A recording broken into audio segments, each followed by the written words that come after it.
Bonjour à toutes et à tous. Dans ce nouvel épisode sur la prévention des risques majeurs, je vais vous parler des mouvements de terrain. Vous me direz, c'est vaste.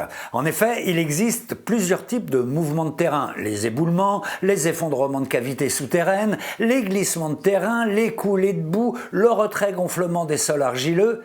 Et les causes sont également très diverses, ce qui rend l'analyse de ce phénomène particulièrement complexe.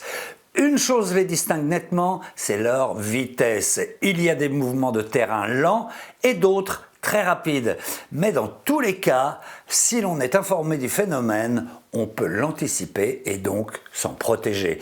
Les mouvements de terrain, comme disait Newton, c'est une histoire de gravité. À tous les sens du terme. Dans la famille des mouvements de terrain, il y a donc ceux qui sont lents et ceux qui sont rapides. La première catégorie, les mouvements lents, est particulièrement insidieuse car on ne la voit pas forcément venir. On ne l'imagine même pas. Le terrain glisse lentement de quelques millimètres par an seulement et un jour, sous l'effet par exemple de fortes pluies, il finit par se disloquer. C'est ce que l'on appelle un glissement de terrain. Ces maisons de la Martinique, par exemple, étaient construites sur un sol déjà gorgé d'eau. Il a suffi d'un épisode de pluie intense pour que tout un quartier soit emporté en l'espace d'une nuit. Heureusement, sans faire de victimes. Alors tous ces mouvements de terrain sont généralement déclenchés par des phénomènes naturels climatiques tels que la fonte des neiges, des pluies intenses, un séisme, mais ils peuvent également être d'origine anthropique, autrement dit provoqués par l'homme, par exemple à la suite de travaux de terrassement, de déboisement ou encore l'exploitation de nappes d'eau souterraines. Enfin, parmi les mouvements de terrain lents, il y a aussi le phénomène naturel de retrait-gonflement des argiles qui lézarde les façades des maisons construites sur certains sols argileux. Sur ce thème, je vous invite à regarder l'épisode spécial que nous y avons consacré. Et puis, il y a la famille des mouvements de terrain rapides et brutaux. Et là, généralement, ça ne prévient pas. C'est le cas des éboulements et des chutes de blocs de pierre, comme on peut le voir ici filmé au ralenti. Mieux vaut ne pas être sur leur trajectoire. C'est souvent l'alternance de périodes de gel et de dégel qui crée des fissures dans la roche, mais aussi, encore une fois, de fortes pluies qui peuvent déclencher ces éboulements. Tout comme d'ailleurs les coulées de boue qui peuvent dévaler les pentes à grande vitesse lorsque des pluies diluviennes s'abattent sur des sols très secs en charriant tout sur leur passage, des arbres, mais aussi des blocs de roche. Enfin, dans la famille des mouvements de terrain brutaux, il y a les effondrements. En géologie, on appelle cela des fontis. Ils sont causés par la présence de cavités souterraines qui peuvent être d'origine naturelle, notamment dans les sols comme le calcaire ou le gypse, ou encore d'origine anthropique, par exemple d'anciennes carrières ou mines abandonnées. Alors, inutile de le préciser, mais dans ces cas de figure, les dégâts sont majeurs et il faut souvent abandonner les habitations. Donc vous l'avez compris, il existe plusieurs types de mouvements de terrain et leurs causes sont multiples. C'est pourquoi on peut dire que tout le territoire français y est exposé. Alors, et vous ? Êtes-vous concerné par un ou plusieurs risques de mouvements de terrain? C'est parti pour un petit tour de France. Si vous vivez dans une région montagneuse ou à fort relief, c'est évidemment là que les risques de glissement de terrain, de chute de pierres et de coulées de boue sont les plus élevés. La plupart des communes françaises situées en montagne y sont exposées. Les territoires ultramarins n'échappent pas à la règle. Construits sur des pentes volcaniques et des sols souvent instables, les habitations sont particulièrement vulnérables, surtout en période de tempête tropicale ou de cyclone.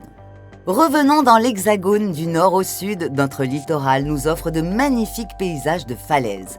Mais attention, beaucoup sont composés de calcaire, une roche friable et facilement rongée par l'érosion de la mer. Il suffirait d'un éboulement en pied de falaise pour qu'au sommet, le terrain s'effondre emportant avec lui les maisons. Loin du littoral et des montagnes, nous ne sommes pas à l'abri non plus des mouvements de terrain. Le risque ici est même beaucoup plus sournois, car on ne le voit pas. À ce jour, 500 000 cavités souterraines ont été recensées en France. Parfois, elles sont d'origine naturelle, parfois elles ont été creusées par l'homme. En tout cas, 7 000 communes sont aujourd'hui concernées par le risque d'effondrement de ces cavités. Donc, un petit conseil, avant d'acheter ou de construire une maison, renseignez-vous sur ce qu'il y a sous vos pieds. Alors comment s'informer pour éviter la catastrophe? Eh bien on voit ça tout de suite. Depuis 1994, le Bureau de recherche géologique et minière, le BRGM, tient un inventaire de tous les événements qui ont provoqué un mouvement de terrain en France, ainsi que toutes les cavités souterraines connues.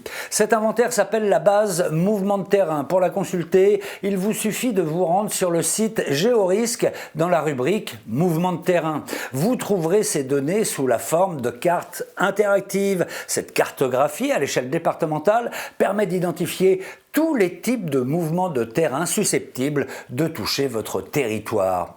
Et puis, comme on vous le rappelle dans chaque épisode, vous pouvez aussi connaître les risques présents sur votre commune en consultant le DICRIM. C'est le document d'information communale sur les risques majeurs que votre mairie doit pouvoir vous fournir sur papier ou sur son site internet.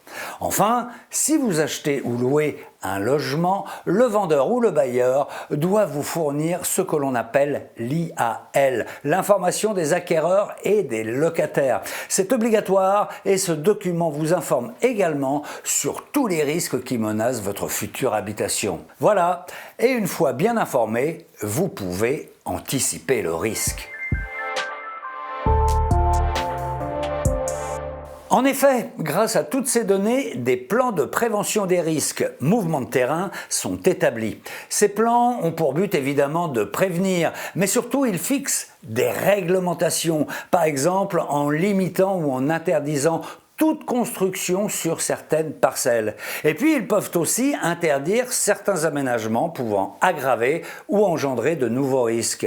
Enfin, ils permettent de définir des mesures de prévention, de protection et de sauvegarde adaptées à chaque territoire et à chaque aléa. C'est donc vraiment du cas par cas et ensuite, eh bien, il faut avoir les bons réflexes.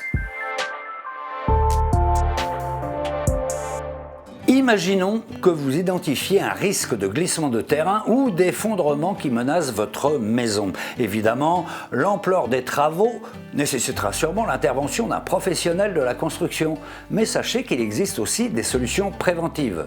Par exemple, pour éviter un glissement de terrain, il y a 3 techniques de protection.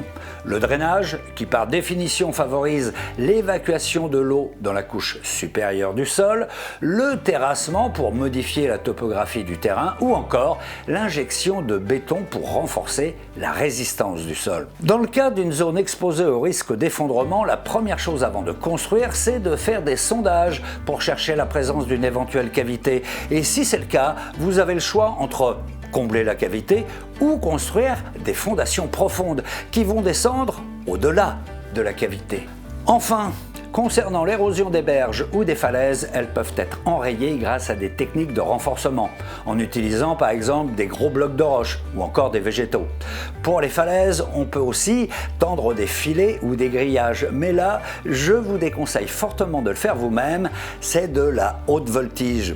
Dans tous les cas, ce sont des techniques qui doivent être effectuées par des spécialistes. Nous, à notre niveau de citoyen, on s'informe sur les risques potentiels et évidemment, si vous êtes confronté à un mouvement de terrain rapide, tel qu'un éboulement ou un effondrement, vous évacuez immédiatement le bâtiment et vous ne vous retournez pas. Il faut impérativement quitter les lieux et se mettre à l'abri. De façon générale, en prévision d'un risque qui menace votre habitation, il est très conseillé d'établir à l'avance ce que l'on appelle un plan familial de mise en sûreté, ce qui permet à chaque membre de la famille d'avoir conscience des risques et de connaître les bons réflexes à avoir en cas de crise. Pour réaliser ce plan, c'est très simple, il faut se renseigner auprès de votre mairie. Enfin, n'oubliez pas de préparer également à l'avance, dans un sac à dos, un kit d'urgence contenant tous les documents et les objets indispensables pour tenir jusqu'à l'arrivée des secours ou au contraire, pour évacuer rapidement sans rien oublier d'essentiel. Pour plus d'informations, rendez-vous sur ces sites. Quant à moi, je vous dis à très bientôt pour la suite de cette série sur la prévention des risques majeurs. Ciao!